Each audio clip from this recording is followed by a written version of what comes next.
எபிரேயர் 10:2 இந்த வசனத்தை நான் வாசிக்கிறேன். ஏனெனில் சுவிசேஷம் அவர்களுக்கு அறிவிக்கப்பட்டது போல நமக்கும் அறிவிக்கப்பட்டது. கேட்டவர்கள் விசுவாசம் இல்லாமல் கேட்டபடியினால் அவர்கள் கேட்ட வசனம் அவர்களுக்கு பிரயோஜனப்படவில்லை. அடுத்த வசனம் சொல்றது, விசுவாசித்தவர்களாகிய நாமோ அந்த இளைப்பாறுதலில் பிரவேசிக்கிறோம். சோ இதுல என்ன நீங்க விசேஷமா பார்க்கணும் சொன்னா, கேட்டவர்கள் என்னத்தை கேட்டத? வசனத்தை கேட்டவர்கள் விசுவாசம் இல்லாமல் கேட்டபடியினால் அவர்கள் கேட்ட வசனம் அவர்களுக்கு பிரயோஜனப்படவில்லை. அடுத்த வசனம் சொல்வது, விசுவாசித்தவர்களாகிய நாமோ எதை விசுவாசித்தோம்?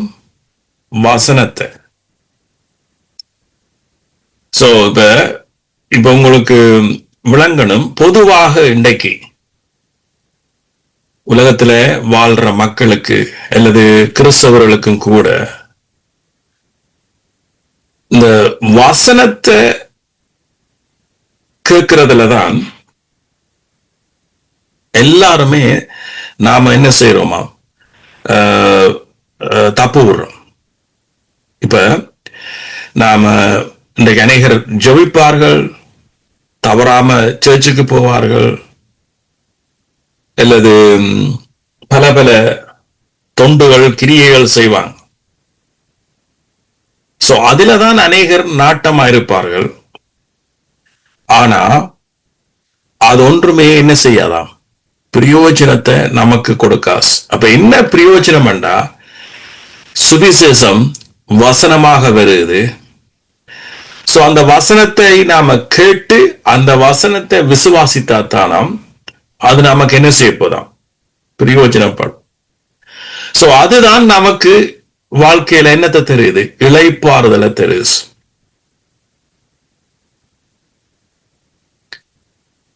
ஆமேன். சோ அப்ப ஆபிரகாமுக்கு சுவிசேஷமாக அவர் முன்குறித்தார். இதெல்லாம் என்ன, நான் உங்களுக்கு தருவேன். இன்னும் ஆதியாகமம் 15 சொல்லப்படுது, I have given you என்று சொல்லி, அதாவது நான் கொடுத்துட்டேன், உங்களுக்கு நான் கொடுத்துட்டேன். சோ அவருடைய வாக்குத்தத்தம் அது நிறைவேற்றப்பட்டதாகத்தான் அவர்களுக்கு சொல்லப்படுது. சோ அத மனுஷர்கள் நம்பல. சோ இப்ப இயேசு கிறிஸ்து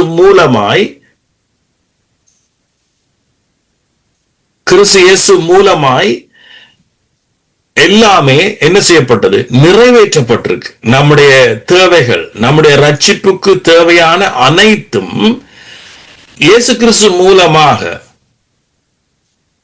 வாக்குத்தத்தம் நிறைவேற்றப்பட்டிருக்கு. அதனாலதான் அது ஆம் என்றும் ஆமேன் என்றும் இருக்கு. இதை நம்பின நீங்க இளைப்பாறுதலுக்கு என்ன செய்வீங்களா, பிரவேசிப்பீங்க. சோ அதனாலதான் அடிக்கடி நீங்க என்ன செய்யணும், அவருடைய சுவிசேஷத்தை தினந்தோறும் அவருடைய வார்த்தையை கேட்கணும். ஆமீன். சோ அந்த அடிப்படையில பாருங்க, இன்னொரு வசனத்தை வாசிக்கிறேன். எபிரேயர் 10:19. ஆகையால் சகோதரரே, நாம் பரிசுத்த ஸ்தலத்தில் பிரவேசிப்பதற்கு, பழைய உடன்படிக்கையில அவர் வாக்குத்தத்தம் பண்ணப்பட்ட தேசத்துக்கு இல்ல, பாலும் தேனும் ஓடுகிற தேசத்துக்கு இல்ல, நான் உங்களை கொண்டு போவேன் என்று அவர் வாக்கு கொடுத்தார். சோ அது என்னத்துக்கு அடையாளமா இருக்குன்னு சொன்னா, இந்த வசனத்துல நீங்க பாக்குறீங்க, நாம் பரிசுத்த ஸ்தலத்தில் பிரவேசிப்பதற்கு, அதாவது பிதாவானவர் கடவுள் வாழுகிற ஸ்தலத்தில நானும் நீங்களும் பிரவேசிப்பதற்கு இயேசுவானவர் தமது மாம்சமாகிய திரையின் வழியாய் புதிதும் ஜீவனுமான மார்க்கத்தை புதிதும் ஜீவனுமான மார்க்கத்தை நமக்கு என்ன செய்திருக்கிறார்? உண்டு பண்ணி இருக்கிறார். இப்ப நீங்க எங்க இருக்கிறீங்க? பரிசுத்த ஸ்தலத்துல. யாரோட? உங்களை சிருஷ்டிச்ச தாப்பனோட. இதுதான் புதிதும் ஜீவனமான மார்க்கம். இந்த மார்க்கத்தை உலகத்துல எல்லாரும் ஏற்றுக்கொள்ள முடியாது, எல்லாரும் இதுக்கு வாழ முடியாது, எல்லாருக்கும் இதை குறிச்ச அறிவில்லை. சோ அதே போல நீங்களும் இது அறிவில்லாதவர்களாக நித்தமும் நீங்க வாழ்ற பொழுது, எவ்ரிடே நீங்க உங்களோட வாழ்க்கையை ஆரம்பிக்கிற பொழுது இந்த அறிவு உங்களிடத்துல என்ன இருக்கணும்? இருக்கணும். ஆமென். சோ அப்பொழுதுதான் நீங்க ஒரு வெற்றியுள்ள வாழ்க்கையை வாழ முடியும். இதுல இருந்தோண்டு நீங்க அழக்கூடாது, இதுல இருந்தோண்டு நீங்க கவலைப்படக்கூடாது, இதுல இருந்தோண்டு நீங்க முகத்தை பார்த்துட்டு இருக்க கூடாது. சோ அப்படி நீங்க இருப்பீங்களா இருந்தா, சோ உங்களுக்குள்ள அந்த நிஜம் இல்ல. இந்த புதிதும் ஜீவனமான மார்க்கத்துக்குள்ள நீங்க இன்னும் பிரவேசிக்கல. சோ அப்ப பிரவேசிக்கிறதுக்கு நீங்க என்ன செய்யணும் என்று கேட்டா, அதுக்கு தான் நான் ஆரம்பத்திலே சொன்னேன். அவருடைய வசனத்தை கேட்டு விசுவாசிகள் ஆகிற பொழுது நீங்க என்ன செய்றீங்களா? அதுக்குள்ள பிரவேசிக்கிறீங்க. ஆமென். சோ ஆகவே கிறிஸ்துவுக்கு நாங்க நன்றி செலுத்துவோமா? தகப்பனே, உங்களுடைய மாம்சத்திரை வழியாத்தான் நாங்க இந்த பரிசுத்த ஸ்தலத்துக்குள்ள பிரவேசித்தோம். சோ அதற்காக நாம நன்றி செலுத்துகிறோம். நன்றி இயேசுவே. எந்த ஒரு தீய சக்திகளும் அல்லது உலகத்தில் இருக்கிறதான, இப்பிரபஞ்சத்தில் இருக்கிறதான எந்த ஒரு காரியம் நம்மை அணுக முடியாதபடிக்கு நானும் நீங்களும் அவருடைய பரிசுத்த ஸ்தலத்துக்குள்ள என்ன செய்திருக்கிறோமா? பிரவேசிச்சிருக்கிறோம். சோ நமக்கு கிடைச்ச விசுவாசம் அவருடைய விசுவாசம், நமக்கு கிடைச்ச பரிசுத்தம் அவருடைய பரிசுத்தம், நமக்கு கிடைச்ச வாழ்க்கை இயேசுனுடைய வாழ்க்கை. சோ அதனாலதான் நீங்க இந்த உலகத்துல நீங்க மட்டும் மிதக்க போறீங்க. நோவாவுடைய காலத்துல ஜலப்பிரளயம் வந்து, சோ தேவனுக்கு விசுவாசம் இல்லாத சந்ததிகள் அழிக்கப்படுகிற அந்த ஜலப்பிரளயத்துக்கு நோவாவுடைய பேழை மட்டும், அதுக்குள்ள இருந்தவர்கள் மட்டும் மிதந்தார்கள். ஒரு பக்கம் ஜனங்கள் அழிகிறார்கள், ஒரு பக்கம் இயேசுனுடைய பேழை மிதந்தொன்றிருக்கிறது. சோ இதுல இருந்து நீங்க என்னத்தை நீங்க உணர்றீங்கன்னா, இயேசு கிறிஸ்துவனுடைய காலத்திலே அவருடைய வருகைக்கு கிட்டவும் நோவாவுடைய காலத்துல நடந்த மாதிரி இருக்கும் என்று சொல்லப்பட்டா, சோ அன்றைக்கு நோவாவுடைய பேழை நிஜமாக தண்ணிக்கு மேல மிதந்தது. அத ஒரு ஒரு ஒரு பிசிக்கல் வடிவில ஜனங்கள் பார்த்தாங்க. ஆனா இன்றைக்கு நீங்க அது ஆவிக்குரிய கண்ணோட்டத்துல, ஆவிக்குரிய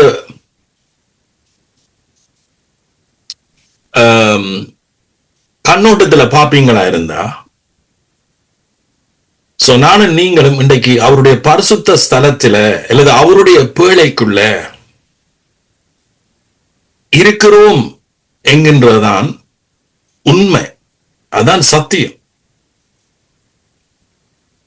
சோ அதனால உங்களுடைய வாழ்க்கையோ அல்லது உங்களுடைய நம்பிக்கையோ அல்லது உங்களுடைய ரட்சிப்புக்கோ அல்லது உங்களுடைய சமாதானத்துக்கோ ஒன்றுக்குமே ஒரு பாதிப்பும் பெறாது. உங்களுடைய விசுவாசம் இப்படி சரியாக இருக்குமா இருந்தா. ஆமென்.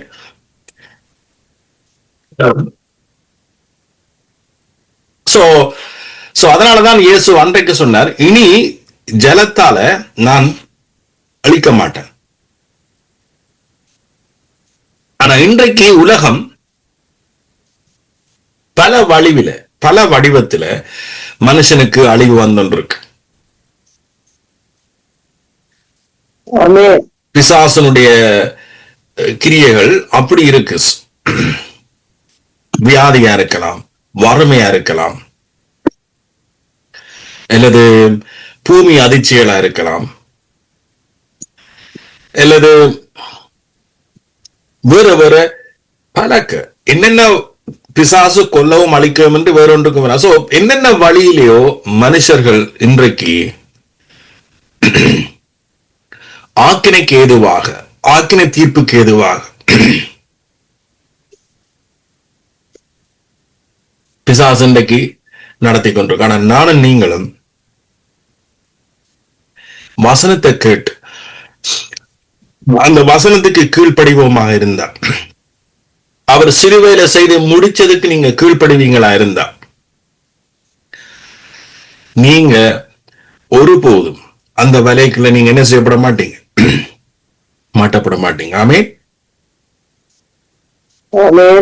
சோ நன்றி இயேசுவே, தகப்பனே உங்களுக்கு நன்றி. நீங்க செய்து முடிச்ச, நீங்க சிலுவையில செய்து முடிச்சதான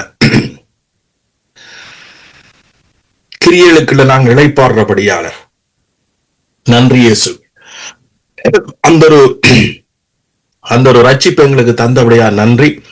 எந்தென்றைக்கும் இந்த விசுவாசத்துக்கு நாங்கள் இருக்கவும், எந்தென்றைக்கும் இந்த நம்பிக்கையில உங்களை நாங்கள் துதிக்கவும் எங்களுக்கு நீங்க கிருபை தரும்படியாக இயேசு கிறிஸ்துவின் மூலமாய் ஜெபிக்கிறோம் ஜீவனுள்ள நல்ல பிதாவே. ஆமென்.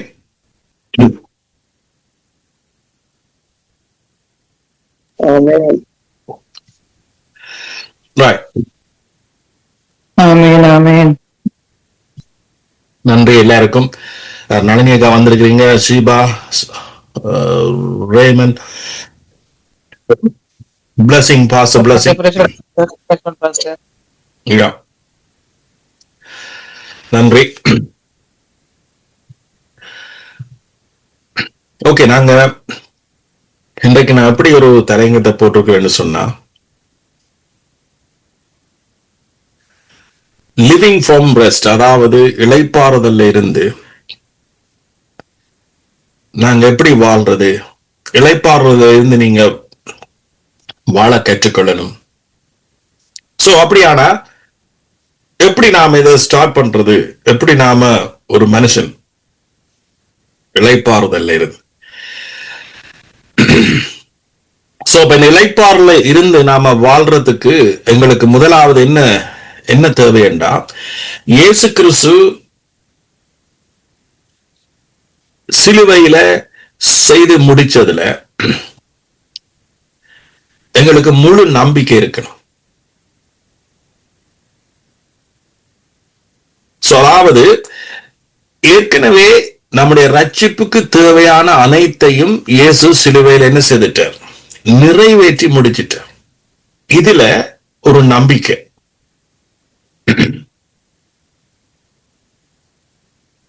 ஆமென். சோ வசனத்தை பாத்தீங்கன்னா, உலக தோற்றத்துக்கு முதலேயே இந்த 1 பேதுரு 1 எடுத்த வாசிப்போமா? 1 பேதுரு 1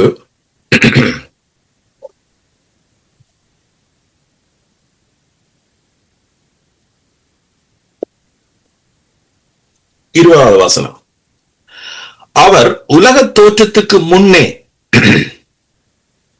குறிக்கப்பட்டவராயிருந்து, இயேசு கிறிஸ்து உலக தோற்றத்துக்கு முதலேயே ஒரு குறிக்கப்பட்ட ஒரு தேவனுடைய மனிதன், தேவ மனிதன். இயேசு கிறிஸ்து கடவுள் மனுஷனாக வந்த. சோ இது உலக தோற்றத்துக்கு முதலேயே குறிக்கப்பட்டது.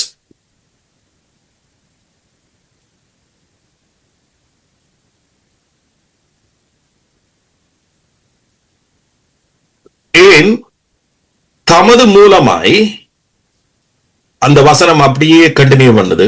தமது மூலமாய்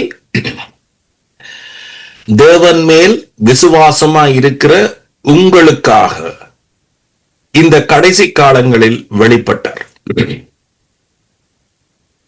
தமது மூலமாய் தேவன் மேல் விசுவாசமாய் இருக்கிற உங்களுக்காக இந்த கடைசி காலங்களில் வெளிப்பட்டார். இயேசு மூலமாய், இயேசு இன்னொரு பேர் என்ன? கிருபை. அவர் கிருபையும் சத்தியமாயும் வெளிப்பட்டார். அப்ப கிருபை மூலமா தான் எந்த ஒரு மனுஷனும் அவரை விசுவாசிக்க முடியும். கிருபை மூலமா. இப்ப இயேசு கிறிஸ்துவினுடைய கிருபையால தான் இன்றைக்கு நானும் நீங்களும் இலவசமான இந்த ரட்சிப்பை பெற்றோம். உலகத்துல இன்னைக்கு அநேகருக்கு ரட்சிப்பை பெற வழி தெரியல. ரட்சிப்பு என்று சொன்னா ஒட்டுமொத்த ரட்சிப்பு. ஒரு மனுஷனுக்கு பலவிதமான ரட்சிப்பு தேவை. முதலாவது நானும் நீங்களும் தேவனிடத்துல சேர வேண்டிய ரட்சிப்பு. ரைட்? பாவத்திலிருந்து அல்லது உலகத்திலிருந்து அல்லது மரணத்திலிருந்து அல்லது கடவுளோட நாம துரத்தப்பட்டதிலிருந்து, ஏதேன் தோட்டத்தில இருந்து நாம பிரிஞ்சதிலிருந்து திரும்ப அவருடைய ஸ்தலத்துல, நான் ஸ்டார்ட்ல வாசிச்சேன், பரிசுத்த ஸ்தலத்தில் பிரவேசிப்பதற்கு. சோ இந்த ரட்சிப்பு இன்றைக்கு நமக்கு யார் மூலமா கிடைச்சேன்டா? இயேசு மூலமாய், அதாவது கிருபை மூலமாய் கிடைச்சது.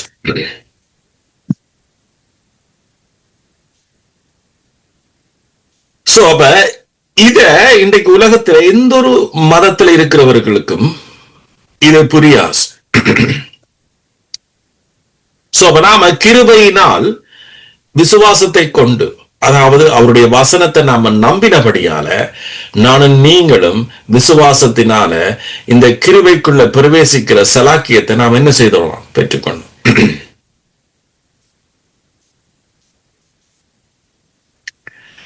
ஆமீன். சோ அப்ப கிருபை மூலமாய் விசுவாசமாய் இருக்கிற உங்களுக்காக இயேசு வெளிப்பட்டார். உங்கள் அடுத்த வசனம், உங்கள் விசுவாசமும் உங்கள் நம்பிக்கையும் தேவன் மேல் இருக்கும்படி அவரை மரித்தோரிலிருந்து எழுப்பி அவருக்கு மகிமையை கொடுத்தார். ஆமீன். சோ அப்ப நம்முடைய நம்பிக்கை யார் மேல இருக்கணுமாம்? இயேசு கிறிஸ்து மேல. அப்ப இயேசு சிலுவையில செய்து முடிச்சதுல தானா உங்களோட நம்பிக்கை இருக்கணும். ஆமீன். சாரி, மற்றாக்கள் யாராவது கதைக்கிறேன்டா மீட் பண்ணி விடுங்க.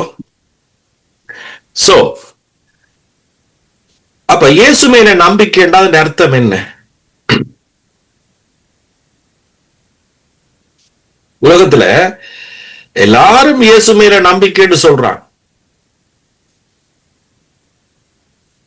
கிறிஸ்தவர்கள் சொல்றாங்க இயேசு மேல நான் நம்பிக்கையா இருக்கிறேன்.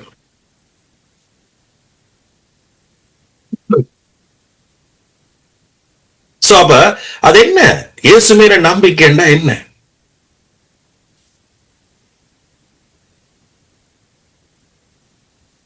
இயேசு மேல நம்பிக்கைன்றதுன்ற உண்மையான அர்த்தம் என்ன என்று சொன்னா, இயேசு சிலுவையில உலக தோற்றத்துக்கு முதலே அவர் நமக்காக எல்லாவற்றையும் செய்து முடிச்சார். அதுக்காகத்தான் அவர் வெளிப்பட்டார்.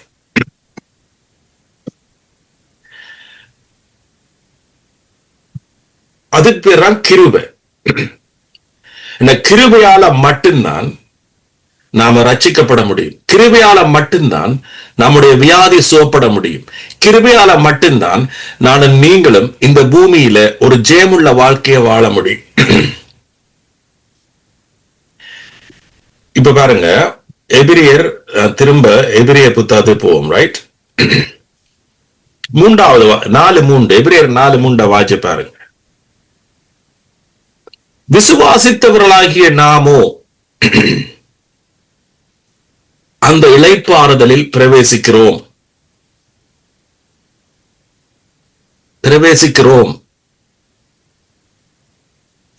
அப்ப கடவுளுடைய இளைப்பாறுதலுக்கு இல்ல, கடவுளுடைய ஓய்வுக்குள்ள அல்லது அவருடைய ரட்சிப்புக்குள்ள நாம் என்ன செய்கிறோமா? பிரவேசிக்கிறோம். பிரவேசிப்போம் இல்ல, பிரவேசிக்கிறோம். பாருங்க அடுத்தது, அவருடைய கிரியைகள் உலக தோற்றம் முதல் முடிந்துதான்.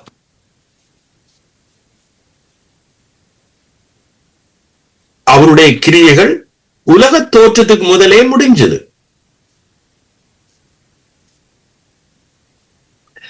சோ அவருடைய கிரியைகள் உலக தோற்றத்துக்கு முதலே முடிந்திருந்தும் இவர்கள் என்னுடைய இளைப்பாறுதலில் பிரவேசிப்பதில்லை என்று அவருடைய கோபத்தில் ஆணையிட்டாராம்.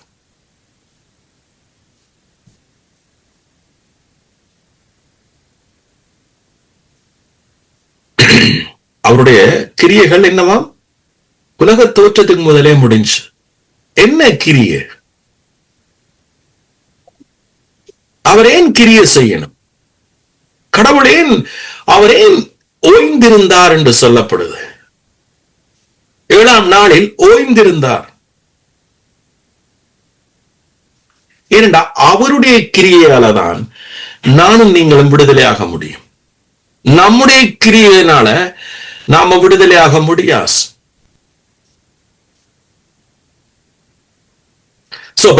இயேசு மேல விசுவாசம், நம்பிக்கை என்றது அவர் செய்து முடிச்சதுல நாம விசுவாசிக்கிறது அல்லது இளைப்பாறுறது தான் நம்முடைய கிரியை. அவருடைய கிரியை தான் இன்றைக்கு எனக்கும் உங்களுக்கும் மிக முக்கியமானது. இது கிறிஸ்தவ மட்டத்தில் இன்றைக்கு இல்லாம போயிட்டு.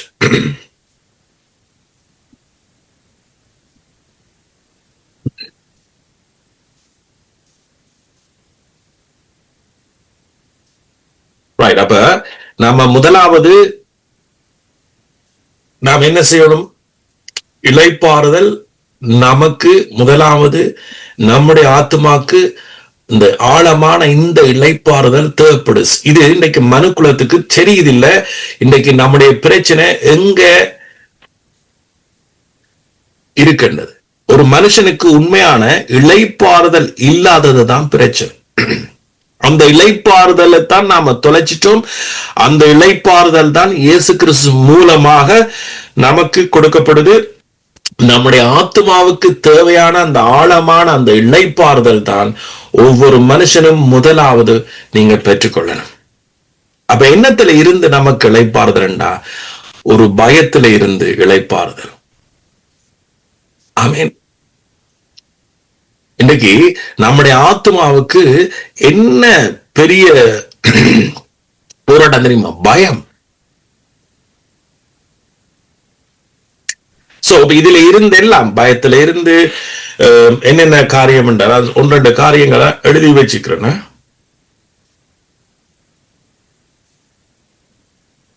நமக்கு பயத்துல இருந்து இளைப்பாறுதல். ஆமீன். மற்றது பெரிய போராட்டங்கள் இருந்து இளைப்பாறுதல், வியாதியில் இருந்து இளைப்பாறுதல், தரித்திரங்கள் இருந்து இளைப்பாறுதல், அல்லது சமாதானம் இன்மையில் இருந்து இளைப்பாறுதல். இப்படியாக பல தரப்பட்ட இளைப்பாறுதல் ஒரு மனுஷனுக்கு தேவை. இந்த இளைப்பாறுதலை தான் இயேசு கிறிஸ்து அன்றைக்கு ஆபிரகாமூடாக வாக்குத்தத்தத்தை கொடுத்தது.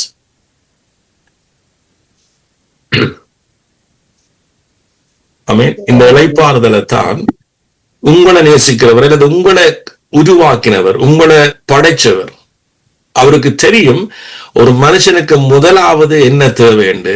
அதுதான் உங்களுக்கு தேவையான ஆழமான அந்த இளைப்பாறுதல்.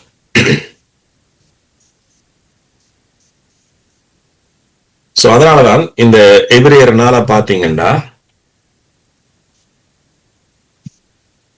ஆனபடியினாலே, முதலாவது வசனம் ஸ்டார்ட் பண்ணுது, ஆனபடியினாலே அவருடைய இளைப்பாறுதலில் பிரவேசிப்பதற்கு ஏதுவான வாக்குத்தத்தம். அவருடைய இளைப்பாறுதலில் பிரவேசிப்பதற்கு ஏதுவான வாக்குத்தத்தம். சோ அவருடைய இளைப்பாறுதல்ல என்ன பிரவேசிக்குது சொல்லுங்க பாப்பா. ஒரு ஒரு ஒரு ஒரு அன்றைக்கு வாக்குத்தத்தமான ஒரு தேசத்தை ஆண்டவர் சொன்னார். அந்த தேசத்துக்குள்ள அவருடைய கால் பிரவேசித்தது அன்றைக்கு. இப்ப அடுத்த சந்ததி தான், முதல் சந்ததி பிரவேசிக்க, ரைட், அடுத்த சந்ததி. ஆனா இன்றைக்கு நம்முடைய இளைப்பாறுதல் என்ன பிரவேசிக்குதுன்றா, நம்முடைய ஆத்மா பிரவேசிக்கிறது தேவனுடைய சன்னிதானத்துக்கு, அவருடைய பரிசுத்த ஸ்தலத்துக்கு இல்ல, அவருடைய இளைப்பாறுதலுக்கு இல்ல. எங்களுடைய ஆத்துமா என்ன செய்யுது? பிரவேசிக்குது. அப்ப எங்களுடைய ஆத்துமா பிரவேசிக்கிறதற்கு என்ன அங்க காரணமா இருக்கண்டா, அவருடைய வசனம், அவருடைய சத்தியம், அவர் சிலுவையில செய்து முடிச்சது. அப்ப இயேசு சிலுவையில உண்மையாகவே நம்முடைய பாவங்களை, அக்கிரமங்களை சுமந்து கொண்டார். அந்த சித்தத்தின்படி நாம ஒரே நம்பிக்கை ஊடாக என்றென்றைக்கும் நாம பூரணமாக்கப்பட்டுட்டோம். என்றென்றைக்கும் அவர் நம்முடைய பாவங்களுக்காக, நம்முடைய அக்கிரமங்களுக்காக, நம்முடைய நோய்களுக்காக, நம்முடைய தரித்திரத்துக்காக, அல்லது நம்முடைய சகல விதமான ஆசீர்வாதங்களுக்காகவும் ரட்சிப்புக்காகவும் அவர் நியாயம் தீர்க்கப்பட்டுட்டார் என்கின்றதான உங்களோட ஆத்துமா உறுதியாக நங்குரமாக இருக்குமாக இருந்தா மட்டும்தான் உங்களோட ஆத்துமா இளைப்பாறும்.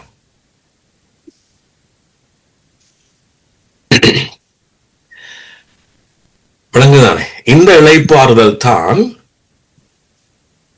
உங்களோட வாழ்க்கையினுடைய வெற்றிக்கு ஒரு ஒரு ஆணி வேராக இருக்கிறது. ஆமென். ஆத்துமா இந்த தேவனுடைய செயல்ல நீங்க என்ன செய்யணும்? இளைப்பாறணும். அவருடைய இயேசு கிறிஸ்துவினுடைய செயல்ல உங்களோட ஆத்துமா இளைப்பாறணும். அவர் செய்து முடிச்ச செயல்ல உங்களோட ஆத்துமா இளைப்பாறணும்.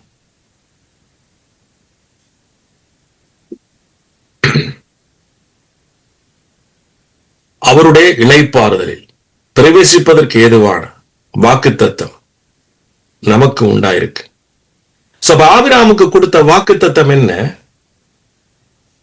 இளைப்பாறுதல்.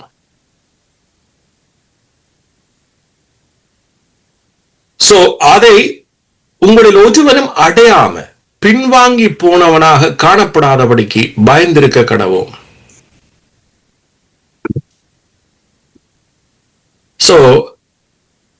அவர் கேட்கிற ஒரே ஒரு பயம் என்னண்டா, அவர் எந்த இடத்திலையும் சொல்லுவார், இயேசு பயப்படாதீங்க. ஆனா ஒரே ஒரு இடத்துலதான் நீங்க பயந்திருக்க கடவோம் என்றார். என்னண்டா, நான் உங்களுக்காக இயேசு கிறிஸ்து மூலமாக பெற்றுத்தந்ததான இளைப்பாறுதலுக்குள்ள பிரவேசிக்க பின்வாங்கி போகாம அதுக்கு மட்டும் நீங்க என்ன செய்யுங்க? பயப்படுங்கன்னு சொல்றேன்.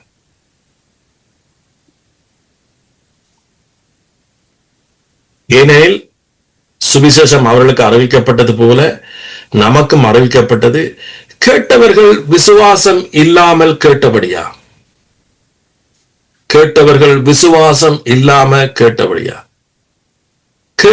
அவர்கள் கேட்ட வாசனம் அவர்களுக்கு பிரயோஜனப்படவில்லை. நீங்க ரோமர்ல பாத்தீங்கன்னா, சுவிசேஷத்தை பிரசங்கிக்காவிட்டால் எப்படி கேள்விப்படுவார்கள்? கேள்விப்படாவிட்டால் எப்படி விசுவாசிப்பார்கள்? கேள்வியினால் விசுவாசம் வருகிறது. அப்ப விசுவாசம் என்கின்றது கேள்வியினாலதான் வருது.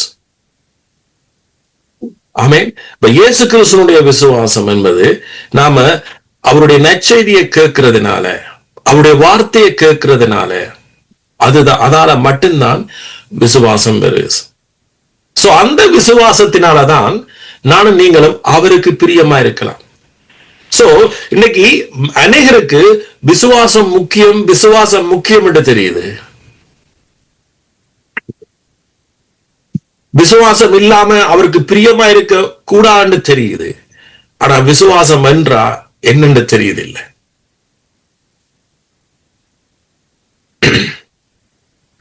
அவர் சிலுவையில செய்து முடிச்சத நானும் நீங்களும் நம்புறது, அதுல இளைப்பாடுறதுதான் விசுவாசம் என்பது அநேகருக்கு தெரியாது. விசுவாசத்தை தங்களுடைய கிரியினால காண்பிக்க முயற்சிக்கிறார்கள். இல்ல அது பிள்ளை. இப்ப உதாரணத்துக்கு இப்ப இயேசு கிறிஸ்து மூலமாக நானும் நீங்களும் இன்றைக்கு சகல விதமான ரட்சிப்பை நாம பெற்றிருக்கிறோம், கிருபையினால பெற்றிருக்கிறோம். எல்லா விதமான ஆசீர்வாதம். ஆனா இன்றைக்கு மனுஷன் என்ன நினைக்கிறான்னா தன்னுடைய கிரியையினால. இப்ப உதாரணத்துக்கு முன்னே நாங்க என்ன செய்தோம், நாம் ஆசீர்வாதத்தை பணத்தை கொடுத்து தான் வாங்க முயற்சித்தோம். இதுக்கு பெரு விசுவாசம் அல்ல.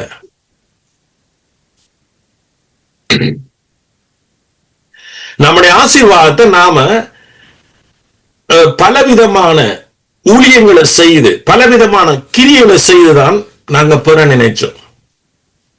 இதுக்கு பெரு விசுவாசம் அல்ல. போன கிழமை சொன்னனே, இப்ப நாம கஷ்டப்பட்டு இருந்த வேளையிலையும் கூட ஒரு மனுஷன் இன்றைக்கு தனக்கே ஆசீர்வாதம் இல்லாம இருக்கேக்க, சோ அதுல அவன் 10 ஒன்றை சேகரிச்சு வச்சு அதை கொண்டு போய் கொடுத்து அதன் மூலமாக அவன் தன்னுடைய வாழ்க்கைய முன்னேற்ற பார்த்தான். இதுக்கு பெரு விசுவாசம் அல்ல.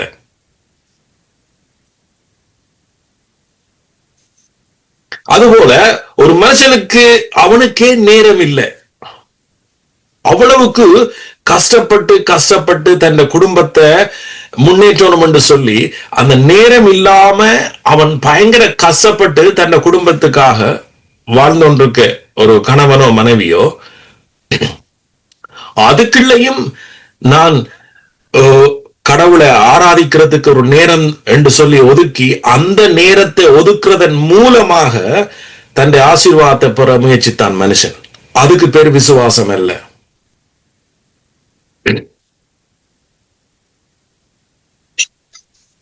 இதுதான் விசுவாசம் என்று மனுஷன் நினைச்சபடியாலதான் இன்றைக்கு மனுஷனுக்கு உண்மையான இளைப்பாறுதல் கிடைக்க. அதுக்கு பேரல்ல விசுவாசம், அதல்ல விசுவாசம். இயேசு சிலுவையில செய்து முடிச்சதாலதான், இயேசு சிலுவையில செய்து முடிச்சதை நம்புறதுதான் விசுவாசம்.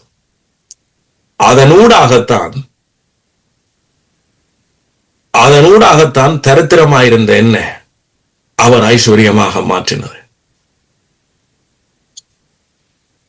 அதனூடாகத்தான் பாரத்தை சுமந்த என்ன பாரத்தை இறக்கி வச்சது இயேசுதான். அவர் ஊடாகத்தான் பரிசுத்த ஸ்தலத்தில் நான் பிரவேசித்தேன்.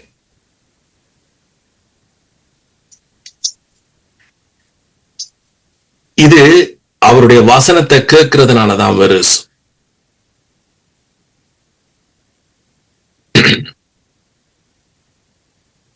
விசுவாசத்தினுடைய நாமோ எதை விசுவாசிக்கிறோமா?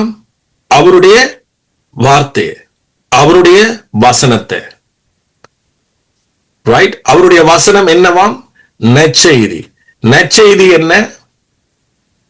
இயேசு சிலுவையில உங்களோட அக்கிரமம், உங்களுடைய பாவம், உங்களுடைய சகலதையும் சிலுவையில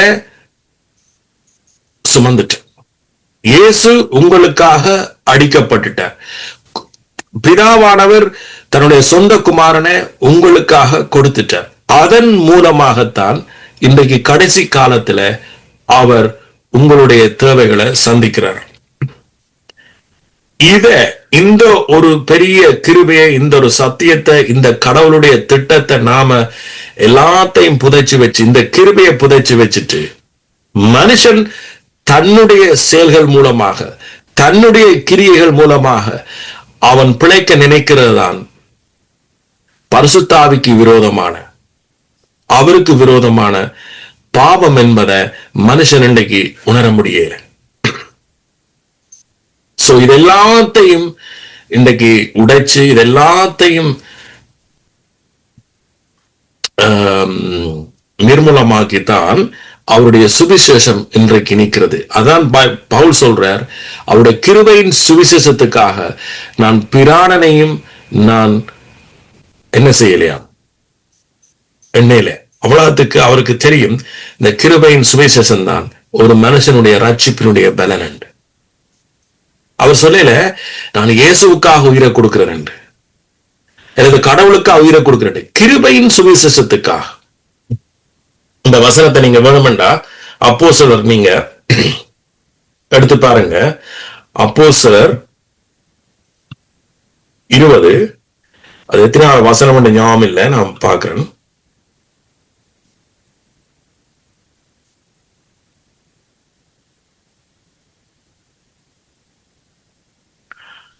போல ஞாபகம் இருக்கு. அப்போஸ்தலர் 20 பார்த்துட்டு இருக்கிறேன்னு.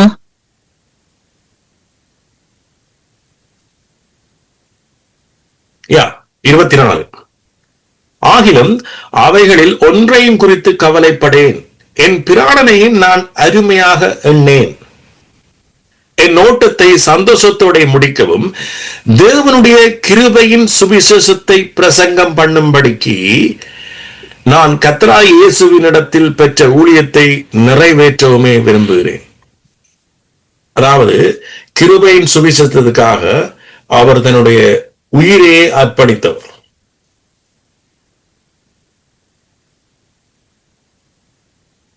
இந்த கிருபையின் சுவிசேஷம் தான் நம்ம என்ன செய்யலாம், உயிர்ப்பிக்கு, நம்ம ரட்சிக்குது, நம்ம அவரோட இணைக்குது.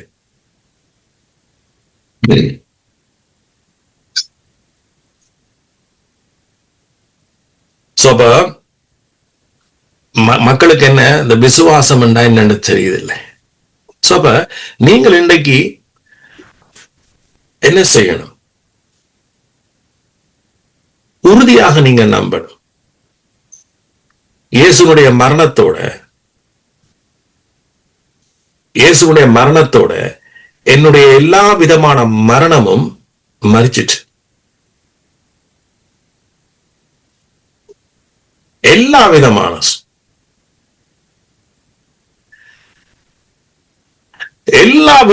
உங்களோட மரணமும், சகல விதமான மரணம், சகல விதமான மரணமும். சோ அதுல நீங்க சகலதையும் லிஸ்ட் பண்ணிக்கொள்ளுங்க. சகலதை உங்களோட வாழ்க்கையில என்ன விதமான மரணம் கிரிய செய்யுதோ, என்ன விதமான மரணம் உங்களுக்கு பயத்தை கொண்டிருதோ, உலகத்தில் இருந்து வெற சகல விதமான ஆக்கின தீர்ப்பும், சகல விதமான ஆக்கின தீர்ப்பும், சகல விதமான எதையும் நீங்க இது ஆக்கின தீர்ப்பு என்று சொல்லி நீங்க தான் நினைக்கணும். இப்ப ஒரு எதுவா இருந்தாலும் உங்களோட பிள்ளைகள் இருந்து வர்ற கவலகாசமா இருக்கலாம், அல்லது உங்களோட குடும்ப பிரச்சனைகள் இருந்து வர்ற கவலகாசமா இருக்கலாம், அல்லது உங்களுடைய சரீரத்தில் இருக்கிற வியாதியூடாக வர்றதா இருக்கலாம், அல்லது உங்களோட வாழ்க்கையில வர்ற பயமா இருக்கலாம், அல்லது உங்களோட வாழ்க்கையில இருக்கிற சோர்வா இருக்கலாம். எதுவா இருந்தாலும் எல்லாத்தையும் நான் உங்களுக்கு 100% ஆழமா இது உலகத்திலிருந்து, அந்த மரணத்தின் அதிபதியில இருந்து வருகிறதான ஒரு விளைவுகள் தான். இது எல்லாத்துக்குரிய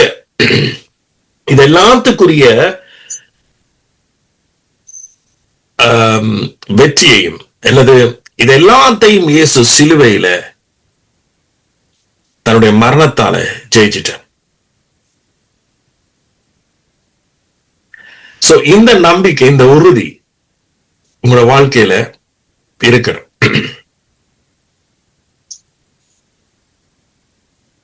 சோ இது எல்லாத்தையும் அவர் முறியடிச்சபடியால தான் அவர் தைரியமா சொல்றார், என்னுடைய இளைப்பாறுதல் என்ன செய்யுங்க, நீங்க பிரவேசிங்க.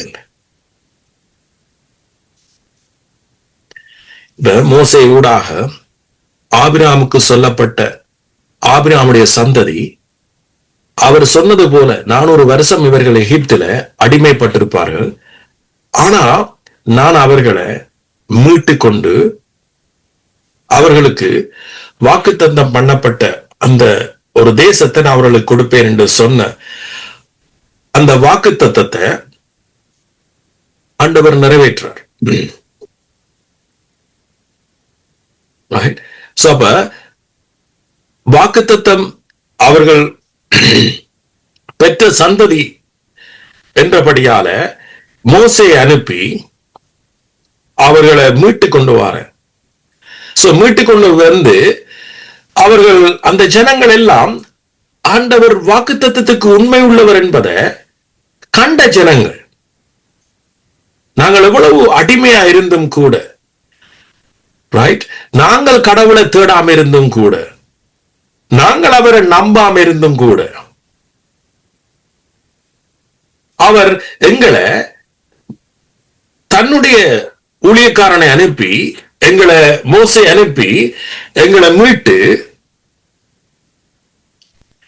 டைரக்டாவே அவர் வனாந்தரத்துக்கு வாக்குத்தத்தம் பண்ணப்பட்ட பூமிக்குள்ள பிரவேசிக்கிறதற்கு அவர்களுக்கு அனுமதியை கொடுக்கிறார், அவர்களுக்கு கிருபையை கொடுக்கிறார். ஆனா இவர்கள் அவிசுவாசத்தின் நிமித்தம் அவர்கள் அந்த இப்ப நான் வாசிச்சது போல அவருடைய வார்த்தையை, அவர்கள் வாக்குத்தத்தத்தை நம்பாம வனாந்தரத்துக்குள்ள 40 வருஷம் சீவிச்சார்.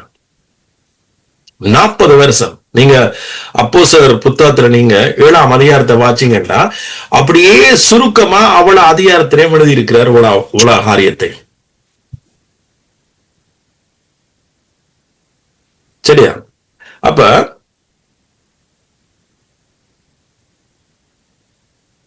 இந்த 40 வருஷம் காலமும் கூட வனாந்தரத்துல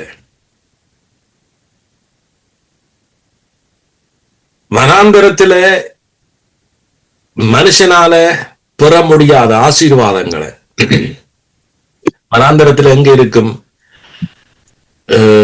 ஆசீர்வாதம் சொல்லுங்க. அப்படி இருந்தும் வானத்தில் இருந்து இவர்களுக்கு ஆசீர்வாதம் கொடுக்கப்பட்டது. தேவன் தன்னுடைய வல்லமே, தன்னுடைய கிருபையை இந்த மக்களுக்கு 40 வருஷமா விளங்கப்படுத்திக் கொண்டே இருக்கிறார். மன்னாவை வானத்திலிருந்து மன்னாவை கொட்டுறார், ரைட்?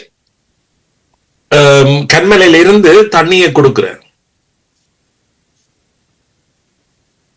சோ அப்ப மனுஷன் புரிஞ்சு கொள்ளணும், ஓகே, எங்களோட வாழ்க்கை நம்முடைய கிரியையில தங்கி இல்ல, நம்முடைய வாழ்க்கை அவருடைய கிருபையில தான் தங்கி இருக்கின்றத மனுஷன் 40 வருஷமாகவும் புரிஞ்சு கொள்ளாத ஒரு மனுஷன் என்றா நீங்க யோசிச்சு பாருங்க, எப்படிப்பட்ட மனுஷனுடைய இருதயம் எப்படி அவருடைய கிருபைக்கு விரோதமா இருக்கின்றது.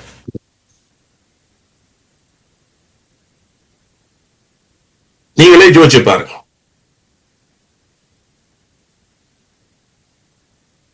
நீ உன்னுடைய பலத்தினாலே அல்ல, இயேசு கிறிஸ்து சிலுவையில செய்து முடிச்சதுனாலதான் நீ ஜீவிக்க போறான்றத இவன் நான் கொடுத்தி நான் கத்துக்கண்டே இருக்கு. ஆனாலும் கூட எங்களுக்கு அதுல சரியான முறையில வாழ தெரியுது இல்லையா?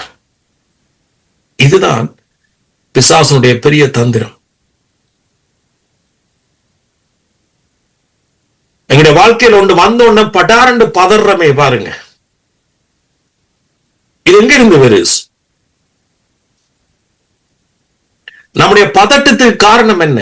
இயேசு சிலுவையில சுமந்து முடிச்சிட்டார் என்ற நம்பிக்கை எங்களோட வாழ்க்கையில ஊன்ற கட்டப்படாதபடியா தான் வருது. நாம யாரு என்கின்ற அந்த உண்மையை நாம மறந்துட்டோம்.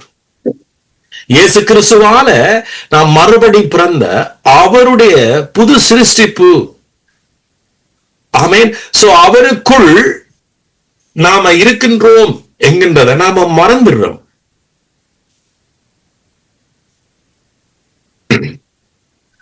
சோ அதனால எங்களுக்கு இளைப்பாறுதல் இல்லை. சோ சோ இது பாருங்க எவ்வளவு ஒரு ஒரு ஒரு முக்கியமான காரியம். அப்ப இந்த இந்த இஸ்ரவேல் மக்கள் வனாந்தரத்துல வாழ்ந்தவர்களுக்கு இந்த எபிரியர் 3 எடுப்போம். நாங்க இப்ப 4 தான் நான் வாசிச்சேன். எபிரியர் 3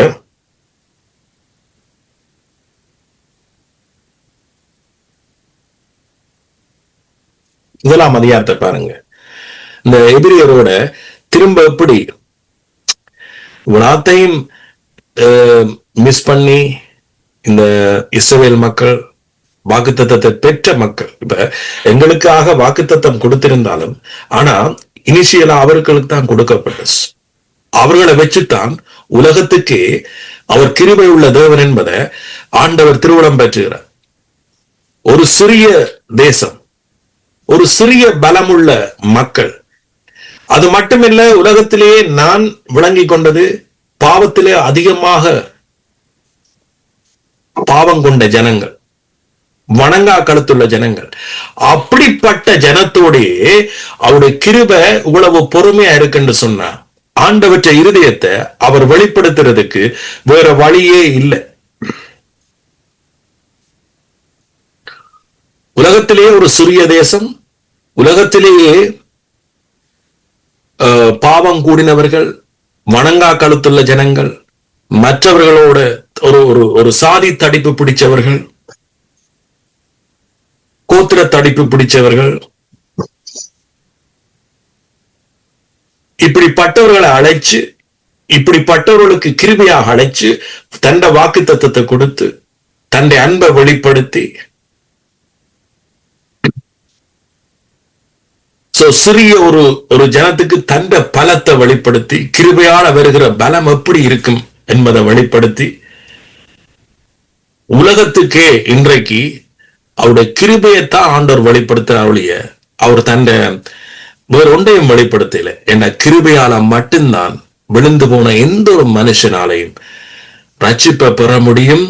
இந்த பூமியில ஒரு வெற்றியுள்ள வாழ்க்கையை வாழ முடியும். அந்த வெற்றியுள்ள வாழ்க்கை என்றால் ஒரு சமாதானமான வாழ்க்கையை வாழ முடியும் என்பதைத்தான் அவர் அன்றிலிருந்து திருவிழம் பெற்றார். ரைட்? சோ அப்படிப்பட்ட பாருங்க, இதுல இப்படி இருக்க பரம அழைப்புக்கு பங்குள்ளவர்களாகிய பரிசுத்த சகோதரரே, பரம அழைப்புக்கு நாம் அறிக்கை பண்ணுகிற அப்போஸ்தலரும் பிரதான ஆசிரியமான கிறிஸ்து இயேசுவை கவனித்து பாருங்க.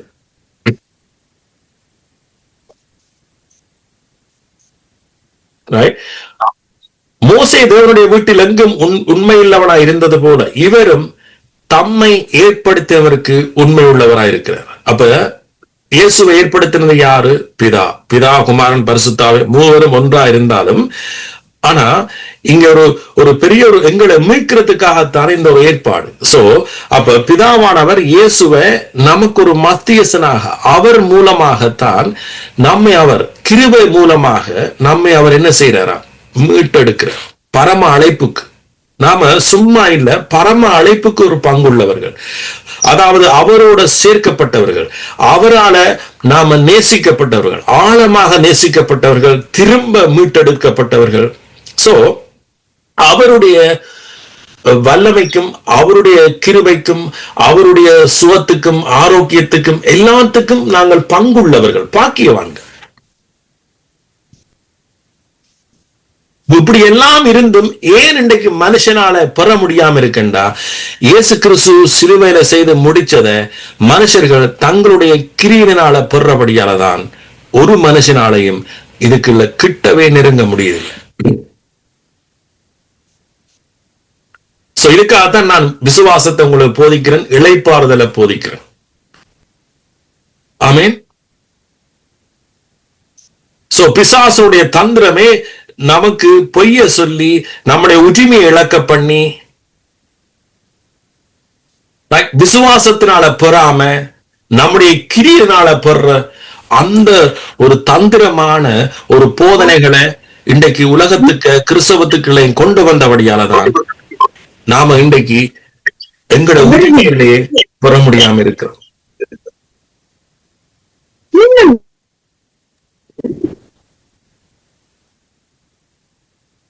ஆமென். நம்முடைய உரிமையிலேயே பெற முடியாம இருக்கிறோம். நீங்க பிசாசுக்கு இடம் கொடுக்காங்க, மோசம் போகாதிருங்க. நீங்க பிசாசுக்கு இடம் கொடுக்காங்க. நீங்க தேவனோட ஐக்கியமா இருங்க, தேவனோட ஒன்று சேருங்க. இதைத்தான் ஆண்டவர் கேட்கிற. நீங்க என்னோட ஒன்று சேருங்க, என்னோட ஐக்கியமா இருங்க. பிசாசும் பிசாசுட உலகத்தில் இருக்கிறோம். அவன் பொய்யனும் பொய்க்கு பிறந்தவனும். அவன் உங்களுக்கு பொய்யே சொல்றான் ஒழிய நீ இப்படியே வியாதியோடையே மறிச்சிடுவாய், உனக்கு இதுக்கு வைத்தியம் இல்லை, உனக்கு நீ இதுல இருந்து விடுதலை இல்லை, உண்ட வாழ்க்கை நீ இப்படித்தான், உண்ட வாழ்க்கை நீரில் உனக்கு நீ வெளிச்சம் இல்லை, உன்னால நீ எழும்பேலாது. இதெல்லாம் உலகம் சொல்ற அவனுடைய மொழி, பிசாசுடைய மொழி.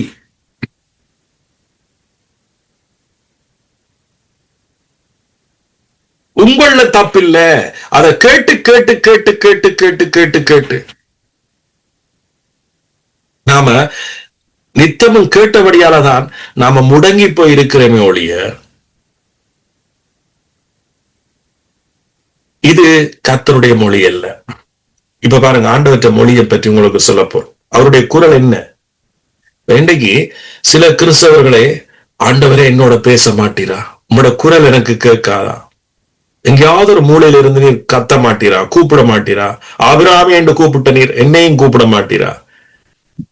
சோ ஆண்டவருடைய குரலுக்காகவே இன்றைக்கு ஏங்கி இருக்கிறார்கள் எத்தனையோ பேர். அவருடைய குரலை நான் இன்றைக்கு உங்களுக்கு தெளிவாக காண்பிக்க விரும்புறேன். இப்ப திருப்பி நாங்க எபிரேயர் 4க்கு போக வேண்டியிருக்கு.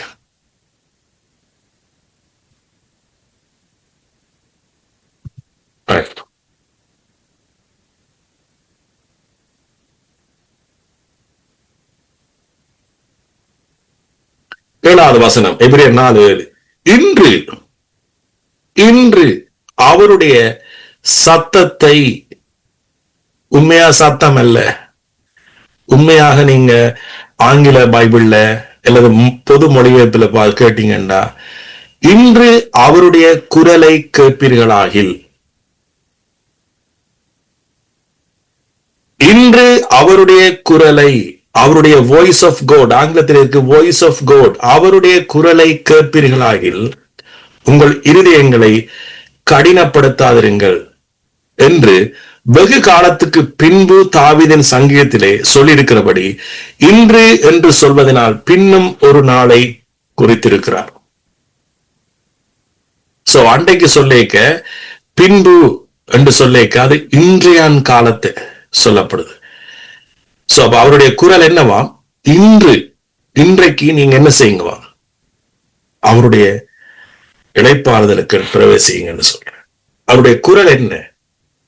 உங்களை நேசிக்கிற தாப்பனுடைய குரல், அவருடைய வாய்ஸ் என்ன, அவருடைய வார்த்தை என்ன, அல்லது அவருடைய சத்தம் என்ன? உங்களுக்காக நான் என்னுடைய குமாரனை உங்களுக்காக கொடுத்து, உங்களுடைய அக்கிரமங்கள், உங்களுடைய பாவங்கள் அல்லது உங்களுடைய ரட்சிப்புக்கு ஏதுவான அத்தனையும் அவர் மேல நான் போட்டு உங்களை நான் இப்ப இளைப்பாறுதலுக்குள்ள கொண்டு வந்திருக்கிறேன். அதுக்குள்ள என்ன செய்யுங்க? பிரவேசிங்கன்னு சொல்றேன். இதுதான் அவருடைய குரல்.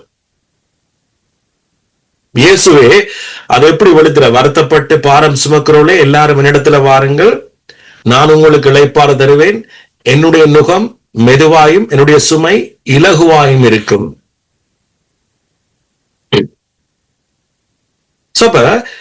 உண்மையாக தேவனுடைய பிள்ளைகள் நாங்க பாரம் சுமக்க வேண்டிய அவசியம் இல்லை. வியாதி என்கின்ற பாரத்தை நீங்க சுமக்க வேண்டிய அவசியம் இல்லை. இல்ல பிள்ளைகளை குறிச்ச பாரத்தை நீங்க சுமக்க வேண்டிய அவசியம் இல்லை.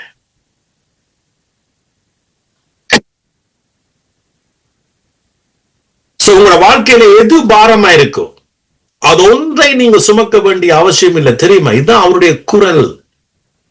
அவர் ஒரு தேசத்துக்குள்ள கொண்டு போய் இளைப்பாறுதல் கொடுக்கிறதல்ல அவருடைய நோக்கம்.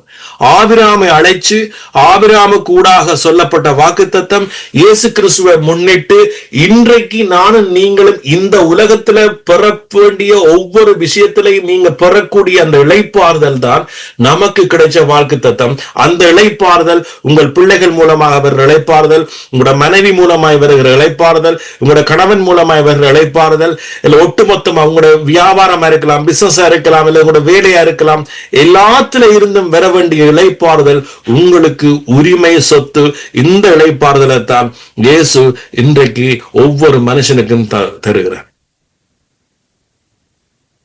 உங்களோட வாழ்க்கையில என்ன சூழ்நிலையிலும் உங்களுக்கு ஒரு ஏதாவது ஒன்று இருந்தா அதுக்கு கொடுத்து அவருடைய இளைப்பாறுதல் கிரிய செய்யும். இதை நீங்க நம்ப முடியாது. உங்களுக்கு அதெல்லாம் பிரச்சனை. நீங்க நம்பாதாலதான் பிரச்சனை. நம்பினா நீங்க அதுக்கேற்ற மாதிரி உங்களோட வாயால அறிக்கையிடுவீங்க. இப்ப நான் இல்லாம இந்த வாழ்க்கையில இதெல்லாம் நான் உங்களுக்கு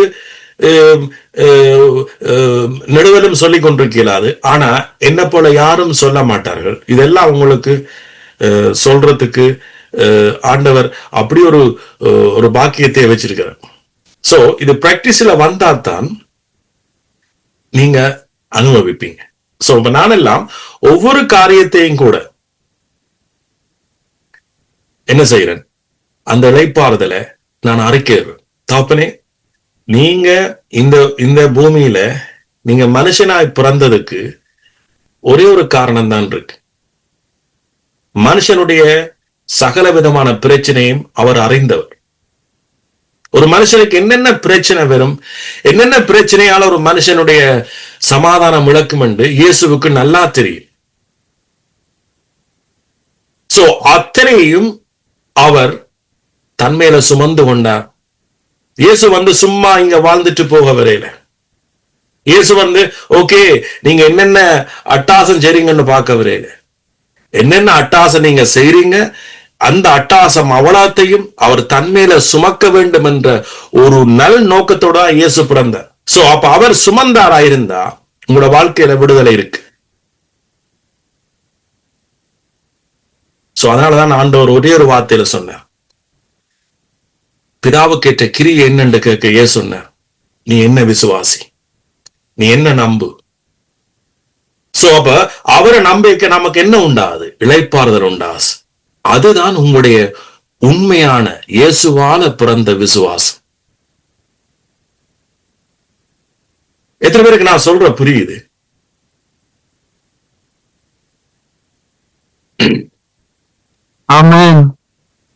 அவ்வளவுக்கு நீங்க இதுக்குள்ள உங்க ஆத்மா பிரவேசிக்கணும்.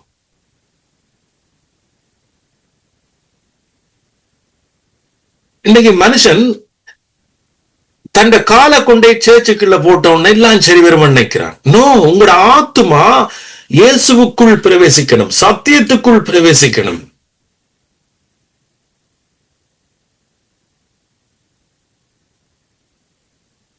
சோ அங்க கால் வச்சோன்னதான் உலகம் உங்களை வஞ்சிக்குது. இன்னைக்கு சர்ச்சஸ் நன்மையும் செய்து இல்லை என்று நான் சொல்லல.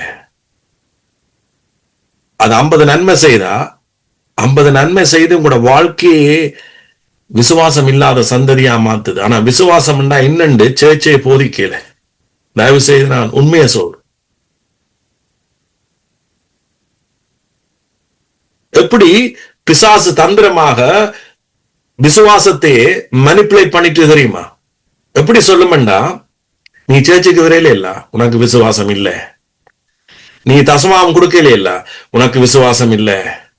நீ உபாச கூட்டத்துக்கு வரையில இல்ல, உனக்கு விசுவாசம் இல்ல. நீ காணிக்க கொடுக்கல இல்ல, உனக்கு விசுவாசம் இல்ல. நீ சுவிசேஷம் ரோட்டில் நின்று சொல்லல இல்ல, உனக்கு விசுவாசம் இல்ல. நீ கத்தரை துதிக்கல இல்ல, உனக்கு விசுவாசம் இல்ல. அப்ப நீங்க என்ன செய்வீங்க? அந்த மேனிப்புலேஷன், அந்த மாயத்தால நீங்க என்ன செய்வீங்க? அது என்னென்ன எல்லாம் விசுவாசம் இல்லை என்று சொல்லிச்சினமோ அவளாத்தை நீங்க செய்ய வடிக்கிடுவீங்க. இதுக்கு பேர் தான் செத்த கிரிய. நீங்க என்ன செய்றீங்க? அவளாத்தையும் செய்து நீங்க கடவுளிடத்திலிருந்து ஆசீர்வாதத்தை எதிர்பார்த்து இருக்கிறீங்க. சோ அதனாலதான் நீங்க ஒன்றுமே பெற்றுக்கொள்ளல. நீங்க ஜெபிக்கிறதுக்கு பதில் இல்ல, உங்க உபவாசத்துக்கு பதில் இல்ல, நீங்க கொடுக்கிறதுக்கு ஒன்றுமே இல்ல. நீங்க வெறும் செத்த பிணமாகத்தான் இருக்கிறீங்க. ஆனா இயேசு விசுவாசம் அதல்ல. உலக தோற்றத்துக்கு முதலே அவர் முன்குறிக்கப்பட்டவர். காரணம், அவர் ஊடாக, அவருடைய கிருபை ஊடாக அவர் சிலுவையில சம்பாதிச்சதுனால. அதனாலதான் சொல்றார், என்னுடைய கிரியைகள் உலக தோற்றத்துக்கு முதல் முடிந்திருந்தும் இவர்கள் ஒருபோதும் இளைப்பாறுதல்ல பிரவேசிக்க மாட்டார்கள் என்று சொல்லி என் கோபத்திலே ஆணையிட்டேன். இன்னைக்கு நான் கொடுத்து பிரசங்கி கேட்க, ஏன் நான் ஒரு சின்ன ஒரு கோபத்தோட நான் பேசுறேன் என்று சொன்னா, இந்த ஒரு கோபம் தான் ஆண்டோட இருக்கும். எல்லாத்தையும் என் மகனூடாக நான் செய்து கொடுத்தும் கூட இன்றைக்கு மனுஷன் கிருபையாக பிரசங்கிக்காம, கிருபையாக போதிக்காம, பக்க வழியாக கள்ள போதர்கள் நுழைஞ்சு இன்றைக்கு ஆத்துமாக்களை என்ன செய்துட்டார்களாம்? தேவனிடத்திலிருந்து திசை திருப்பிட்டார். ஆனா ஆண்டவர் அண்டிலிருந்து வாக்குத்தத்தம் கொடுத்தார், நானே நல்ல மேய்ப்பன், ஒருவன் என் வழியாய் பிரவேசித்தால் உள்ளும் புறமும் மேய்ச்சல் என்ன செய்வான்? கண்டடைவான். சோ அதற்கு ஒரு அடையாளமாக இயேசு என்ன செய்தார் தெரியுமா? அவர் வனாந்தரத்துல ஜனங்கள் தன்னை பின்தொடர்ந்து வர்றாங்க. அவருடைய வார்த்தையை கேட்டு விரும்பி அநேகர் பின்தொடர்ந்து வந்தவர்களுக்கு ஆகாரம் எல்லாரும் கேட்டாங்க, நாங்க போய் வேற தேசத்துக்கு போய் வேற இடத்துக்கு போய் இவர்களுக்கு ஆகாரம் கொண்டுறான்னு கேட்ட இயேசு என்ன சொன்னார்? இல்ல, அமர்ந்திருங்கள். அவர்கள் அமர்ந்திருந்த இடம் புல்லுள்ள இடம். அதுவும் எழுதப்பட்டிருக்கு பைபிள்ல. ரைட்? அப்ப இயேசு கிறிஸ்து இடத்துல ஒரு மனுஷன், நீங்க வெளியிடத்துல போக வேண்டிய அவசியம் இல்லை. நீங்க இயேசு இடத்துல சரியா இருப்பீங்களா இருந்தா அவர் உங்களை புல்லுள்ள இடங்கள்ல மேய்ச்சுத்தான் ஆவார். ஆமீன். சோ அவர்களை அமர வச்சு அவர்களுக்கு திருப்தியான ஆகாரம் கொடுத்தார் இயேசு. பாருங்க, பைபிள் எடுத்து பாருங்க, அவங்க அமர்ந்திருந்த இடம் புல்லுள்ள இடம். அப்பதான் எனக்கு ஞாபகம் வருது அவர் அண்டைக்கு கொடுத்த வாக்கு தத்தம் என்ன, நான் உங்களை புல்லுள்ள இடங்கள்ல மேய்ப்பேன். அவர் நல்ல மேய்ப்பன். நீங்க நல்ல மேய்ப்பனோட இணைஞ்சிருந்தா, ரைட், உலகத்துல சொல்ற சும்மா தருதலையான மேய்ப்பனோட இணைஞ்சிருந்தா ஒரு புல்லும் இருக்காது உங்களுக்கு, கிடந்த புல்லும் இல்லாம போய். இயேசு என்கின்ற மேய்ப்பனுக்கு நீங்க செவி கொடுப்பீங்களா இருந்தா, அந்த குரலுக்கு நீங்க செவி கொடுப்பீங்களா இருந்தா, நீங்க நிச்சயமாக என்ன செய்வீங்க? நீங்க கொளுத்த ஆட்டை போல நல்ல ஒரு மேய்ப்பன் உங்களை நல்ல இடத்துல மேய்ச்சா அந்த ஆடு கொழுமையாக இருக்கும். ஆமீன். சோ அதான் இயேசு சொன்னார், நீங்க நான் உங்களுக்கு என்ன செய்வேன்? பரிபூர்ணமான வாழ்க்கையை தருவேன். அது என்ன செய்யாது, யாரும் அதை என்ன செய்ய முடியாது, பறிக்க முடியாது. ஆமீன். சோ அப்ப அவருடைய குரல் என்னவாம்? இளைப்பாறுதல்.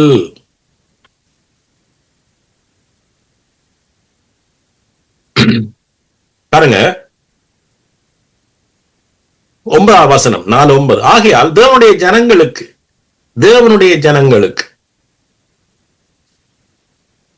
ரைட், இளைப்பாறுகிற காலம் இனி வருகிறதா இருக்கிறது. அது என்ன? இனி என்றா இனிமேல் அல்ல. இந்த கண்டெக்ஸ்ட நீங்க வாட்சிங்கன்னா தான் புரியும். இனி வர்ற காலம் என்றா இப்ப. என்ன, அப்ப பழைய உடன்படிக்கையில அங்க அவிசுவாசத்தினால விசுவாசிக்காம போனார்கள் இல்லை, அதுக்கு பிறகு அந்த டைமில் எழுதப்பட்டது இனி வர போறது என்று சொல்லி, அதுதான் நாங்கள் இப்ப. ஏனெனில் பாருங்க, அவருடைய இளைப்பாறுதலில் பிரவேசித்தவன் தேவன் தம்முடைய கிரியைகளை முடித்து ஓய்ந்தது போல, தேவன் தம்முடைய கிரியைகளை முடிச்சு ஓய்ந்தது போல தானும் தன் கிரியைகளை முடிச்சு ஓய்ஞ்சிருப்பான். எங்களோட அழைப்பு என்ன தெரியுமா? நாங்க ஆண்டவற்ற விருப்பம் என்ன தெரியுமா? நாங்களும் கிரிகளை முடிச்சு ஓய்ஞ்சிருக்கணுமா. எப்பேற்பட்ட அழைப்பு சொல்லுங்க. எங்கட ஆத்மா கிரிகளை முடிச்சு ஓய்ஞ்சிருக்கணும். எங்கட ஆத்மா ஒரு பயம் இல்லாம அவருக்குள்ள ஓய்ஞ்சிருக்கணும். எங்கட ஆத்மா செத்த கிரிகளை வச்சு விட்டு ஓய்ந்திருக்கணும். ஆமே. எங்களுடைய ஆத்மா ஆசீர்வாதத்துக்காக கிரியை நடப்பிக்காம ஓய்ஞ்சிருக்கணுமா. காரணம், இயேசு கிரியை முடிச்சிட்டார். இயேசு கிரியையில முடிச்சபடியா தான் அவர் ஓய்ஞ்சிருக்கிறார். ஆமேன்.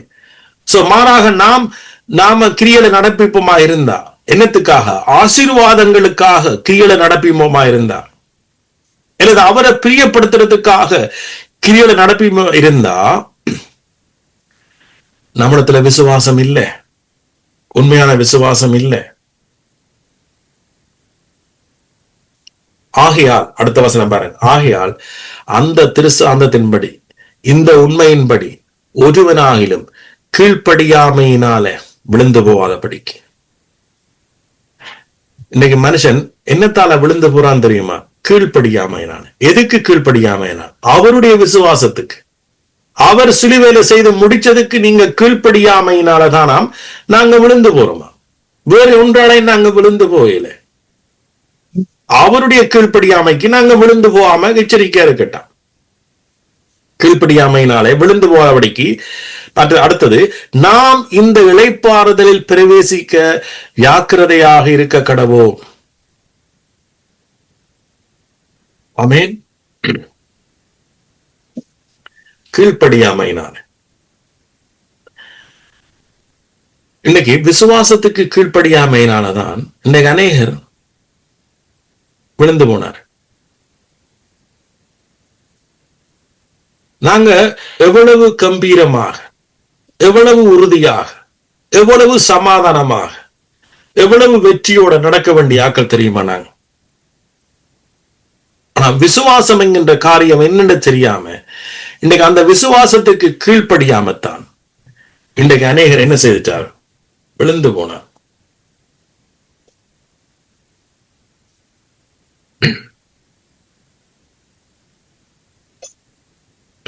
எபிரேயர் 3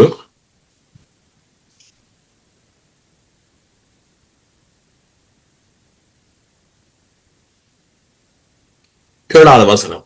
ஆகையால் பரிசுத்த ஆவியானவர் சொல்லுகிறபடியே இன்று அவருடைய குரலை கேட்பீர்களாகில். வனாந்தரத்திலே கோபமூட்டின போதும் சோதனை நாளிலும் நடந்தது போல உங்கள் இருதயங்களை கடினப்படுத்தாதிருங்கள். அங்கே உங்கள் பிதாக்கள் என்னை சோதித்து என்னை பரீட்சை பார்த்து 40 வருஷ காலம் என் கிரியைகளை கண்டார்கள். இதைத்தான் நான் சொன்னேன். 40 வருஷம் இதோட கிரியைகளை பார்த்தாங்க. 40 வருஷம் அவர் தன்னுடைய கிருபையை வெளிப்படுத்திக் கொண்டே இருந்தார். இவன் இதையும் கூட ஞாபகம் வருது. வனாந்தரத்துல இவங்களுடைய தப்பு, இவங்களுடைய பாவம், இவங்களுடைய அக்கிரமத்தால கொள்ளிவாய் சர்ப்பங்கள் இவர்களை கடிக்குது.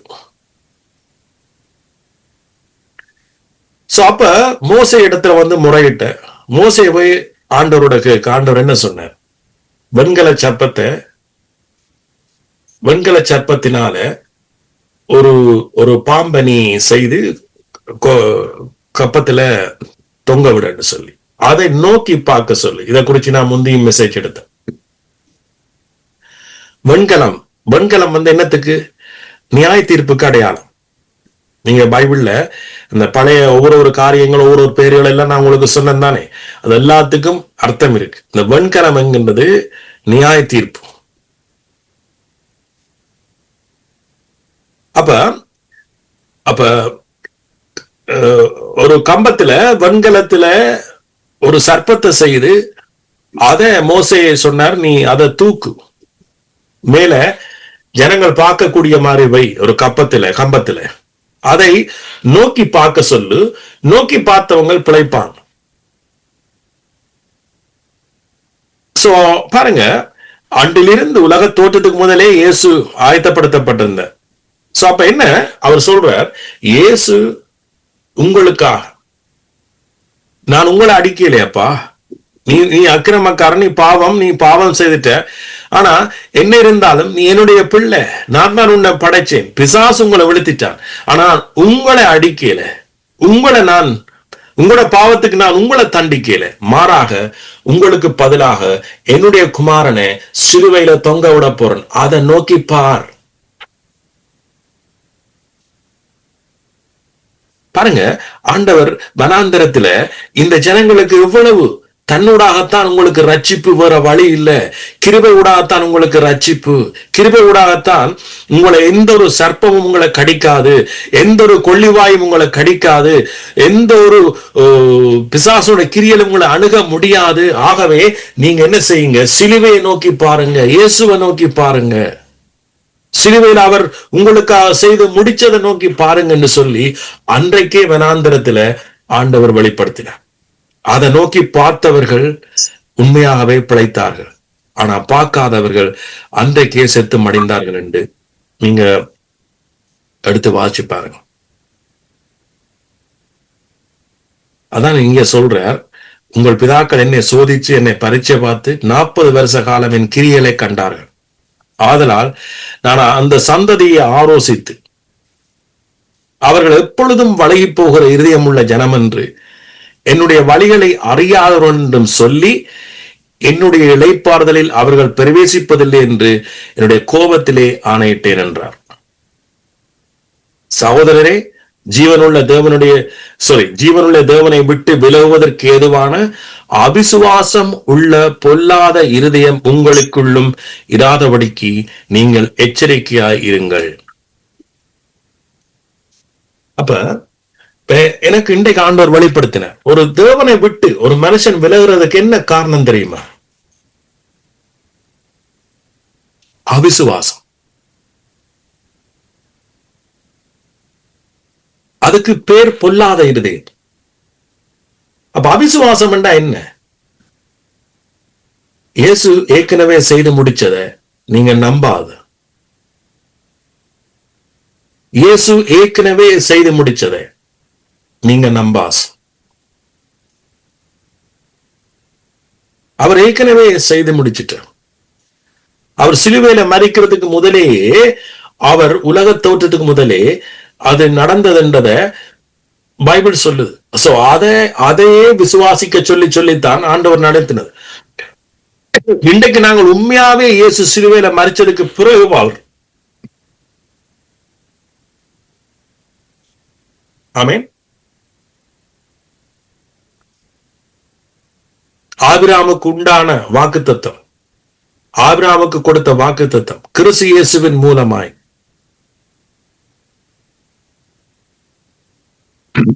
நமக்கு ஆமென்றும் ஆமேன் என்றும் இருக்கிறது. அப்ப கடவுளை நாம இனி கட்டாயப்படுத்தி நம்முடைய ஜெபத்திலேயோ, நம்முடைய உபவாசத்திலேயோ, நம்முடைய ஊழியத்திலேயோ நீர் இதை செய்ய ஆண்டவரே என்று நாம பொருத்தனை பண்ண வேண்டிய அவசியம் இல்லை. அதுக்கு பேர் விசுவாசம் இல்லை, அதுக்கு பேர் அவிசுவாசம், பொல்லாத இருதயம். அதுலதான் நாங்க முந்தி வாழ்ந்தோம். ஆமே.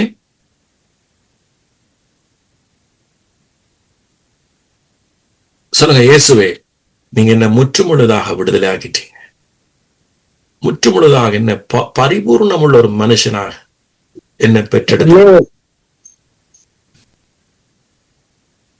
என்ற சரீரத்துல வியாதி இல்லை, என்னுடைய ஆத்மாவில பாவம் இல்லை. ஏனென்றால் நீர் கழுவிட்டீர், நீர் என்ன சுத்திகரிச்சிட்டீர். நீங்க அதை சொல்லத்தான் உங்களை விட்டு ஓடுமையொழிய, ஐயோ இடத்துல வியாதி இருக்கே என்னண்டு நான் அப்படி சொல்றது. நோ, ரட்சிப்புன்றது உங்களோட வாய்ந்த அறிக்கையிலையும் உங்களுடைய விசுவாச நடையிலையும் தான் இருக்கிற. 4 பேர் உங்களை கொச்சப்படுத்தட்டு, ஆனா நீங்க சொல்ல உங்களை பிடிச்சிருக்கிற பிடி அது பிசாசு உடம்பு பிடி பிடிச்சிருக்கலாம், ஆனா இயேசுனுடைய விசுவாசத்து கிட்ட அதால நிக்க முடியாது. நீங்க வெளிப்பிரகாரமாக உங்களுக்கு இருக்கிறது தான் நீங்க நம்பி அதுக்குத்தான் நீங்க நடக்கிறீங்க, அதுக்குத்தான் நீங்க உங்களுடைய போக்கஸ கொடுக்குறீங்களே ஒழிய, ஆனா நிஜம் என்ன தெரியுமா? இயேசு செய்து முடிச்சது நிஜம்.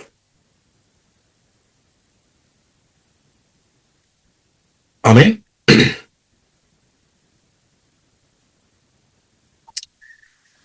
அதான் அவர் சொல்ற, இயேசு சொல்ற, நீங்க உங்களோட உறுதிய, உங்களோட விசுவாசத்தின் உறுதிய அல்லது உங்களோட அறிக்கைய உறுதியாக பற்றியிருக்க கடவோம் என்று.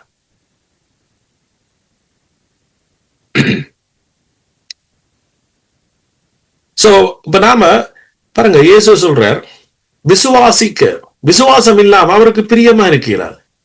பைபிள் எங்கேயும் சொல்லல ஜெபம் இல்லாம நீ பிரியமா இருக்கிறான். நீங்க சரியாக விசுவாசிச்சா நீங்க சரியான முறையில நீங்க ஜெபிப்பீங்க. ஆனா விசுவாசம் இல்லாமலையும் ஜெபிக்கலாம். உலகத்துல எல்லா மதத்திலையும் ஜெபம் இருக்கு. சோ அதே போல ஜெபம் தான் கிறிஸ்தவத்துக்கு நீங்க செய்ய வேண்டிய அவசியம் இல்லை. அப்படி செய்வீங்களா இருந்தா கிறிஸ்துவ நீங்க வீண் என்று சொல்றீங்க. ரைட்? இன்னைக்கு உலகத்தில் இருக்கிற ஜெபம் எல்லாமே இயேசு சிலுவையில செய்து முடிக்காத ஜெபம் தான்.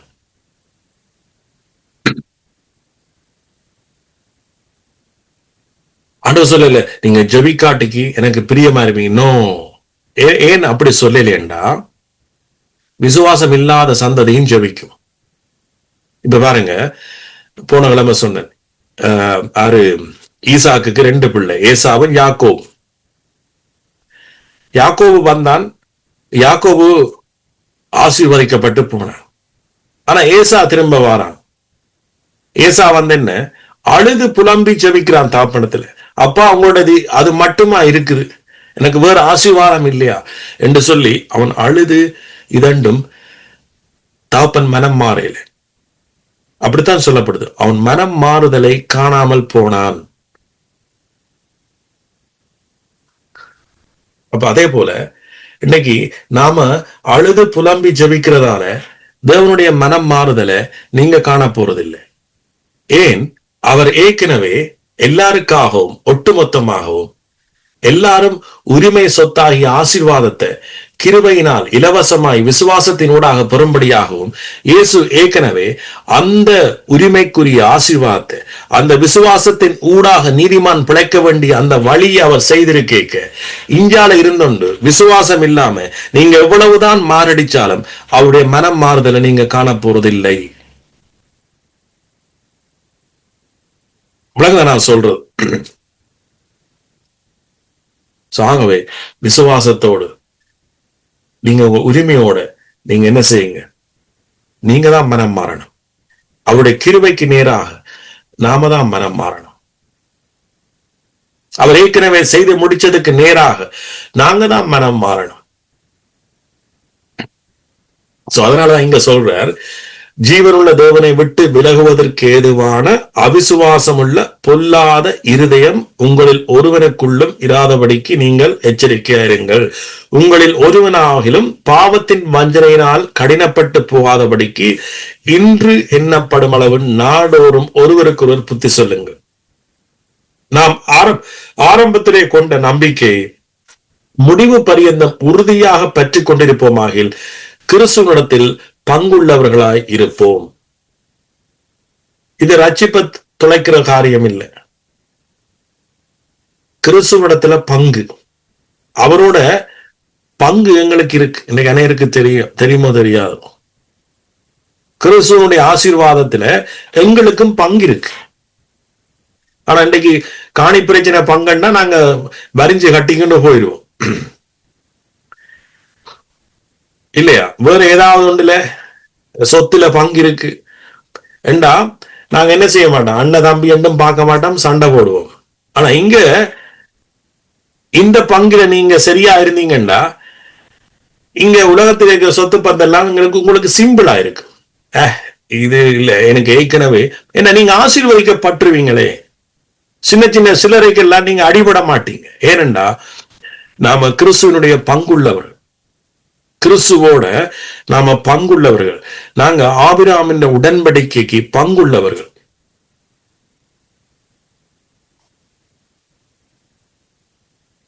ஆமென். இன்று அவருடைய சத்தத்தை கேட்பீர்களாகில், இன்று அவருடைய குரலை பாருங்க. அவருடைய குரல் இன்னைக்கு உலகம் எங்களுக்கு பயப்படுத்திட்டு ஆண்டவற்ற குரலை குறிச்சு. அவர் தண்டிப்பார், அவர் நியாயம் தீர்ப்பார் என்று எங்களுக்கு வித்தியாசமான ஒரு பயத்தை தான் ஆண்டவர்கிட்ட கொடுத்தினது. ஆனா இங்க அவருடைய சத்தம் என்ன தெரியுமா? நான் சிறுவையில் எல்லாம் செய்து முடிச்சிட்டேன், நீங்க என்ன செய்யுங்க, என்னுடைய இளைப்பாறுத ஸ்தலத்துக்கு நீங்க வாங்க. இதுதான் அவருடைய குரல்.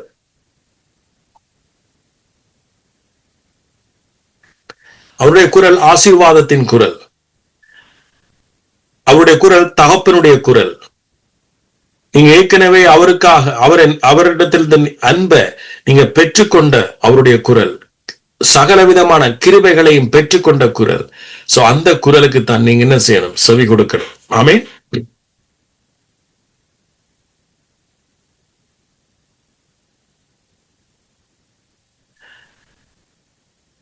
இன்னொரு வசனத்தை வாசிச்சு நான் முடிக்கிறேன். சோ இப்ப இன்னைக்கு நீங்க நான் பேசுற வசனம் என்னவாம்? உங்களை ஆண்டவர் தண்டிக்கவோ அல்லது உங்களை ஆண்டவர் கோவப்படுத்தவோ அல்ல. உங்களை ஆண்டவர் இன்னும் சுதந்திரிக்கும்படியா, இன்னும் எதிரியானவன் கையில இருந்து, அவனுடைய பிடிகள்ல இருந்து நீங்கள் இன்னும் விடுதலையாகி வரும்படியா. இப்ப ஒரு தகப்பன் தங்களோட பிள்ளைகளை நேசிச்சா, இல்ல தாய் தண்ட பிள்ளைகளை நேசிக்கிற பொழுது, பிள்ளைகளிடத்துல எந்த ஒரு சின்ன பாரத்தையும் நாங்க பார்க்க விரும்ப மாட்டோம். எப்படியாச்சும் அவர்களுடைய பாரத்தை நாம இறக்கி வைக்கத்தான் விரும்பும். அதான் உண்மையான அன்பு. இப்ப நீங்க உண்மையான அன்பை நீங்க மனுஷர் மத்தியில நீங்க எந்த உறவுக்குள்ள உண்மையான அன்பையும் பார்க்காட்டிக்கு, இந்த தாய் தகப்பன் பிள்ளைகளுக்குள்ள இருக்கிற உறவு ஒரு உண்மையான உறவாத்தான் இருக்கு. அவர்களை நாங்க நேசிக்கிற விதத்தை பார்க்க அந்த உண்மையான அன்பை நாங்க ஓரளவு பார்க்கக்கூடியதா இருக்கு. சோ அப்ப அதனால் இப்ப தாய் தான் சாப்பிடாட்டிக்கும் பிள்ளைக்கு கொடுக்கும், அதே போல தகப்பனும் தங்களுக்கு இல்லாட்டிக்கும் பிள்ளைகளுக்கு சொல்லும். சோ அப்ப இது உண்மையான அன்பை பார்க்கக்கூடியா இருக்கு. சோ இதே இப்படியா இருக்குமெண்டா சிந்திச்சு பாருங்க, பிதாவுடைய அன்பு எப்படி இருக்கு, உங்கள் மேல் அவர் வச்ச அன்பு எப்படி இருக்கு. அதுக்கு இணையாக உலகத்துல ஒன்றுமே இல்லை என்றுதான் பைபிள் சொல்லுது. அதை நீங்க அறிய முடியாது. அவ்வளவுக்கு அது ஆழம் கூட, அவ்வளவுக்கு அவருடைய அகலம் கூட, உயரம் கூட என்று சொல்லப்படுது பைபிள்ல. அப்ப உங்களுக்குரிய தேவைகள், ஒரு மனுஷன் பிறக்கிறதுக்கு முதலே அவருடைய தேவைகள் எல்லாம் பிதாவானவர் இயேசு கிறிஸ்து மூலமா சந்திச்சிட்டார். அதனாலதான் நான் அந்த முதல் வசனத்தை 1 பேதுரு முதல் வசனத்தை சொன்னேனே, கடைசி காலங்களில் அவர் மூலமாய் தேவனிடத்தில் சேர்றவர்களுக்கு, அவர் மூலமாய், இயேசு மூலமாய், சோ அப்ப கிருபை மூலமாய், சோ அப்ப நம்முடைய ஆசீர்வாதம் இயேசு மூலமாய், கிருபை மூலமாய் எல்லாமே ஏற்கனவே சகலதும் சந்திக்கப்பட்டுட்டு.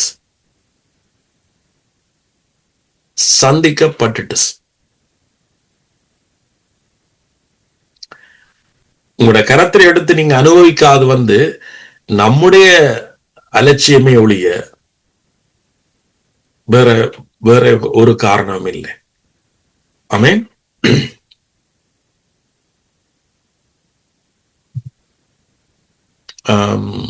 எபிரேயர் 10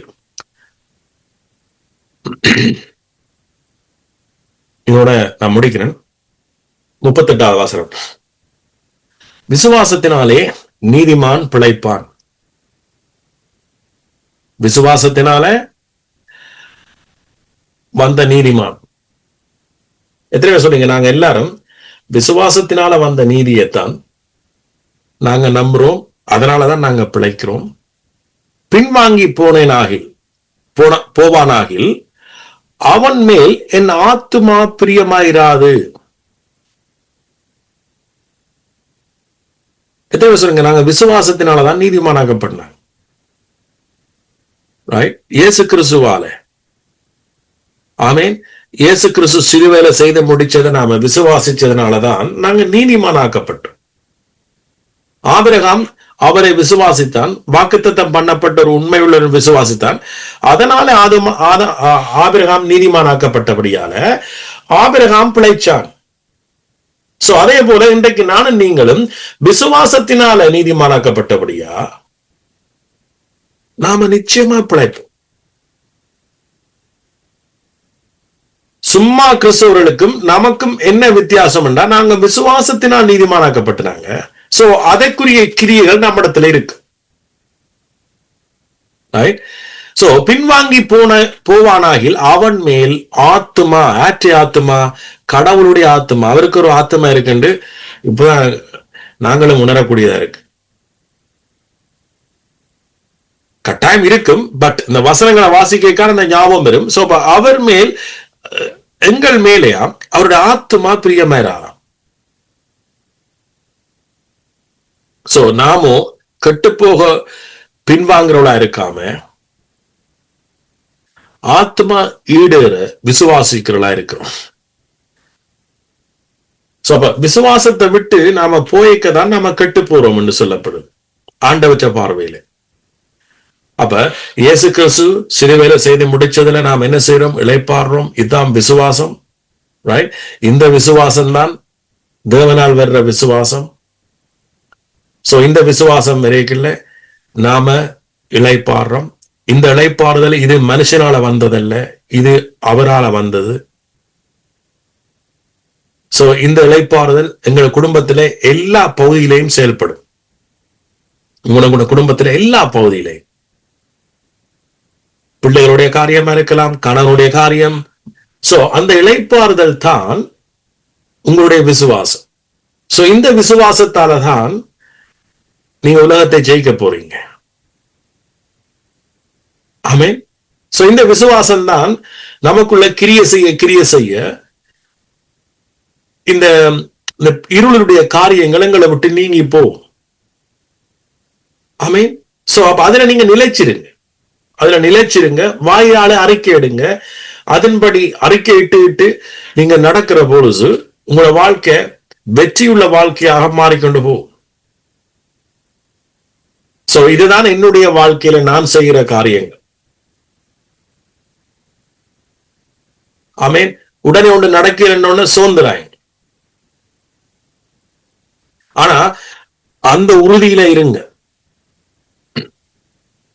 இயேசு கிறிஸ்துவோட ஐக்கியப்பட்டு, பிதாவோட ஐக்கியப்பட்டு, விசுவாசத்துல நீங்க உங்க ஆத்மா நீங்க ஈடேறி கொண்டு போய்க்க, இந்த வசனத்துல அவருடைய ஆத்மா உங்களோட என்னவா இருக்குமா? சந்தோஷமா இருக்கும். கடவுளுடைய ஆத்மா உங்களோட சந்தோஷமா இருக்கு. அப்ப உங்களோட வாழ்க்கை நல்ல குதூகலமா தான் இருக்கு.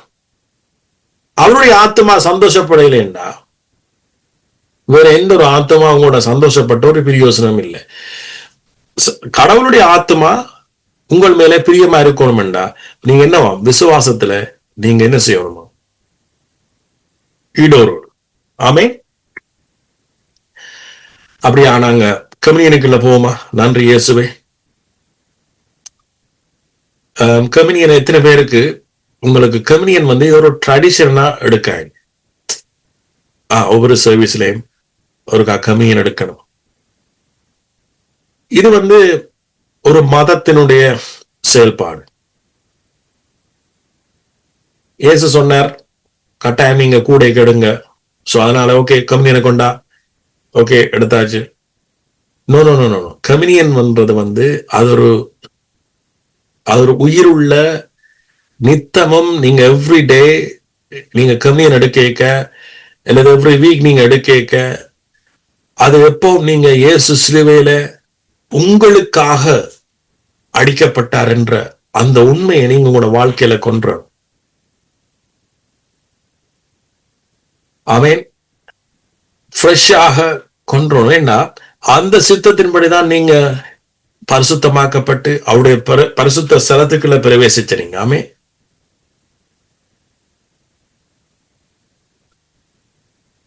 சோ இது உங்களோட வாழ்க்கையில இது ஒரு சடங்கல்ல, இது ஒரு உறவோட சம்பந்தப்பட்ட. ஆமென். பாருங்க, இயேசு கிறிஸ்து பழைய உடன்படிக்கையில பாத்தீங்கன்னா மன்னாவை போட்டு அவர் மன்னாவை சொன்னா நீங்க அண்டைக்கே புசிக்கணும், அடுத்த நாள் வைக்க கூடாது. ஆனா சில அவிசுவாசிகள் அடுத்த நாளும் வச்சு அது சாப்பிடாம துருப்பிடிச்சு சாப்பிடக்கூட அளவுக்கு துருப்பிடிச்சிட்டு அடுத்த நாள். சோ அதே போல இந்த சமாதான பலி அவர் இஸ்ரவேல் மக்களுக்கு செய்ய சொல்லி அண்டைக்கே அவர் என்ன செய்யறாராம், அதை நீங்க புசிக்கணும் என்று சொன்னார். அடுத்த நாள் நீங்க என்ன செய்யக்கூடாது, வைக்கக்கூடாது. சோ அதே போல எவ்ரி டைம் நீங்க அவருடைய ஃப்ரெஷ்ஷான வெளிப்பாட்டோட நீங்க அவரை நீங்க நோக்கி பார்க்கணும். ஆமென்.